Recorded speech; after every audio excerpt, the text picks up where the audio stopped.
It is 8 p.m. Election workers are starting to count the ballots. Polls across the state have just closed. Good evening, everyone. I'm Zach Blanchard. We'll get back to your regular programming shortly. First, though, we want to bring you the latest on election results from across the state. We've got crews waiting for those results to come in tonight. We'll start out with Caroline LaCour, who is live in Falmouth. Caroline, what have you been hearing from voters there?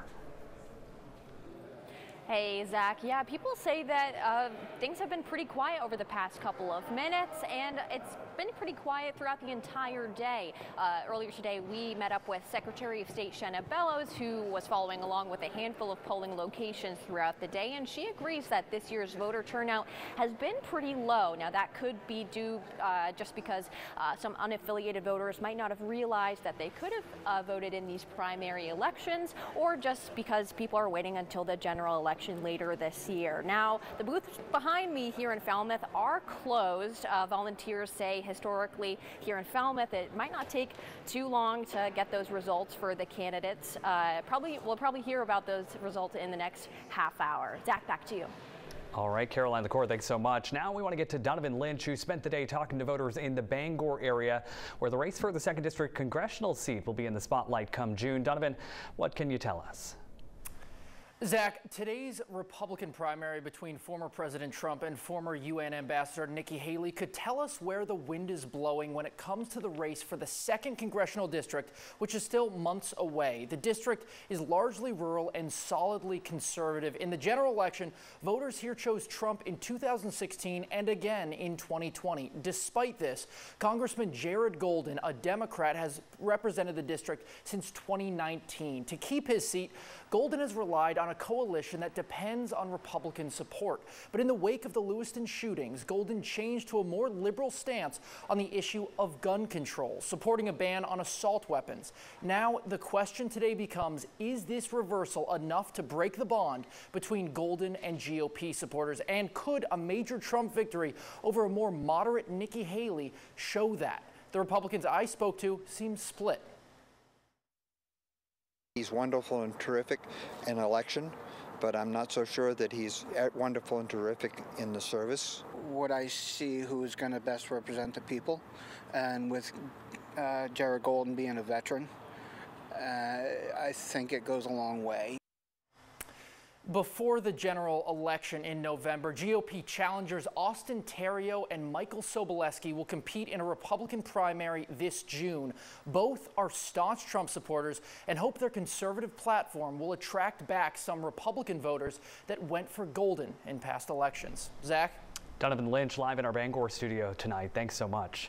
I want to bring in our political analysts, Republican Garrett Mason and Democrat Betsy Sweet. Thank you both for being here tonight. Thanks for having us. Right off the bat, I want to talk about the issue of turnout. It seems the Secretary of State's office is saying it's relatively low tonight. Are you surprised by that, Betsy?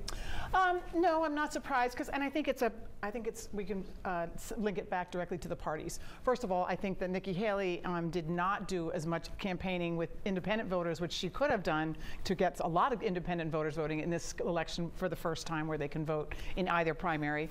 I also think that, early on, the parties have kind of selected their candidates and pretty much shut other people out, so that these primaries, there were other Democrats on the ballot, not in Maine, but they were in other places, could have been on the ballot. There are certainly a couple, Nikki Haley, but there were other Republicans. And I think it's not good for democracy, I don't think, to shut everybody out so early. And so I think a lot of people felt like there wasn't much to vote about, and why bother? And so I think that's why we see, and we didn't see the surge of independence that we could have and should have had Nikki Haley made that play. Yeah, Garrett, talking about Nikki Haley, she came to the state over the weekend to kind of rally those last-minute unenrolled voters with the semi-open primary and all. Are you surprised that she didn't energize maybe some of those more moderate Republicans in the state? Yeah, I think Betsy's right. I think people maybe didn't realize that there was an open primary, and I'm not sure that folks are really engaged as much. It feels like a two-person race already. We're at Super Tuesday and it feels like it should be bigger, but I feel like the parties have really selected their folks. You had the Democrats, you had Marianne Williamson and Mr. Kennedy and Dean Phillips all running in this primary, and they were effectively shut out. In the Republican primary, it was a little bit more wide open for a while, and Nikki Haley's tried to stay on till the end, but I don't know that it's going to be a good night for her. across the country, but she just couldn't rally that independent base. I think the money ran out. And I think with Susan Collins endorsing Nikki Haley, I think that was a last-minute thing. It was going to be interesting to see how that plays out tonight, but certainly in November. Absolutely. And on the issues, what issues do you think are going to get voters rather to the polls come June and November? Garrett? Yeah, I think definitely immigration. That is the hot topic right now.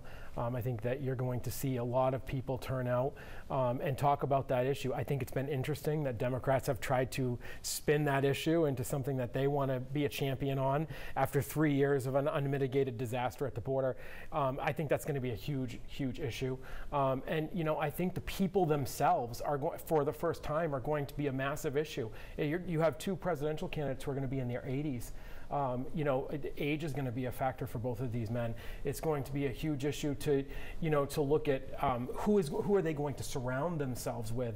You know, President Trump's legal challenges are going to be an issue. Impeachment charges in the House against President Biden. So it is going to be very focused on two men and the way that their administrations are handled. But I do think for issues, immigration is going to be top of the line. Betsy? I disagree. I don't think people in Maine care that much about immigration. I think it's a national talking point. I think we're going to see the issue of choice and abortion rights be huge, especially after what's just happened with in vitro fertilization and the continuing march of Republicans towards more and more restrictions. I think that's going to be a huge issue. I think the economy is going to be an issue, and I think it's, you know, we're seeing, you know, Biden's record on the economy is good, and I think a lot of union workers, a lot of middle class workers have seen that Biden has stepped up for that, and I think even though it's not a big flashy press story, I think people feel that, and I think that's going to be an issue when they go to the polls too. All right, we're going to leave it there. We'll have much more throughout the night. That is going to do it for now. You can text the word results to the number 207-828-6622 if you want to follow along online,